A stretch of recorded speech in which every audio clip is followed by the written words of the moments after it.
อนออกไปหน้าเวทีคอนเสิร์ตวันนี้แฟนอายมากับผู้บ่าวบางตู้ลำโพงจอบซองเห็นน้ำตาพังยาวสิออกไปสิ่งจังใดน้อเฮาคือผู้สาวมาขี่ใส่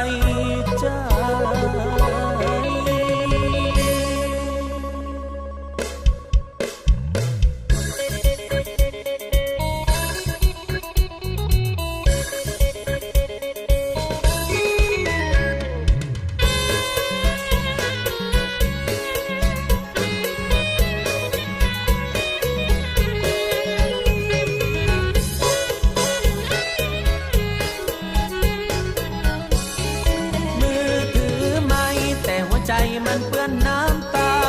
ออกลีลาลำซิ่งให้แฟนชอบใจหน้าเวทีอยู่แถวลำโพงข้างซ้ายผู้สาวแฟนอายยืนเบียดผู้บ่าวเห่าใส่เสียงกลองบ่อยากมองแต่สายตามันเห็นเจ้าออกท่าเต้นในมือถือเบียร์กระป๋องหนุ่มผมยาวคนนั้นเป็นไผ่นอนปั้นยกร้องแต่บ่มองหัวใจอายเลย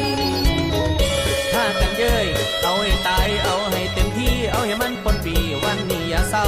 ซุ่มบัวเจ้าเส้นใส่เสียงกลองพากันยองพากันยาวส่วนคนลำแค่ส่วนคนลำแค่สิ่งทั้งเจ็บสิ่งทั้งแขนพินแค้นเจ้าใส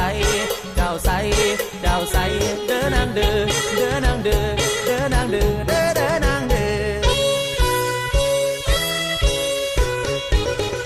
สิ่งละใจผู้สาวที่ดื้อคนซื่อบ่จริง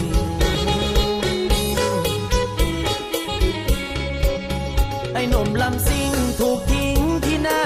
เวทีคอนเสิร์ตวันนี้ผู้สาวเปิดตัวแฟนใหม่เหยียบกันคักน้องสัมพอเพิ่นทำเงียบไปสิหากลอนใดมาซิ่งปลอบใจตัวเองเข่งเอาเข่งโซ่หัวใจสาดน้ำตาไหลไปกับเสียงลำเสียงเพลงยาวเอายาวยาวเอายาวลองเบิ่งว่าไผสิเก่งถ้าแฟนเจ้าเจ๋งมาเด้งเสียงกับไอ้บ่ไอ้ขอสั่งลาความช้ำไอ้ขอสั่งลาความช้ำด้วยเสียงล้ำกลอนสิ่งล้ำเสินไปเสวยกับเขาเถิดน้องเถิดน้องโอ้ยเถิดน้องเถิดน้องลอยล่องอย่างงดงามเป่าหมอลำอย่างน้ำบ่เทบ่มีเสน่ห์คือเขาคนนั้นสองเฮาจบกันแต่เพียงนี้ขอใช้เวทีลำลา